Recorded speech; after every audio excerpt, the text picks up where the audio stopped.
Boris Johnson has been instructed to get on with the EU post-Brexit trade deal talks as the UK is an important country internationally. Former Deputy Prime Minister of Australia, John Anderson, argued Boris Johnson needed to use the Brexit trade deal opportunity to lead the country. While speaking to Jonathan Saxty from Brexit Watch, Mr. Anderson insisted the UK is an important country on the world stage. At this late stage in the Brexit trade deal talks, he ordered Boris Johnson to resolve the difficulties of the talks without compromising the UK's position. Mr. Anderson said, "Leaders lead and Boris Johnson needs to, with absolute firmness and compassion without compromise, state his position.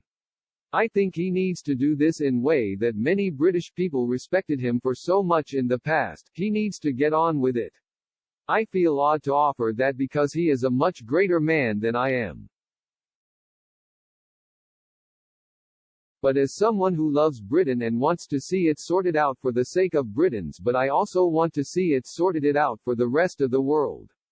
Mr. Anderson reiterated that he believes Britain has much to offer the world after cutting ties with the EU. He said, "Britain is such an important country and there is such an important capacity to impart values, ideas, technology and sciences for the rest of the world. So ultimately, the faster the United Kingdom finds its feet, the better." The former Deputy Prime Minister also reflected on the EU's stance in the trade talks. He cautioned the EU not to cut off their nose to spite their face in the final rounds of Brexit trade talks. He also said Boris Johnson to aim higher than a no-deal situation with the EU as a better deal could be agreed. He said, "For the life of me, Europe needs Britain. What is going on here because you need each other? The idea that you would cut your nose off to spite your face on trade is just absurd. Fix it. It is simply in everyone's interest, and we know that protectionism damages everybody.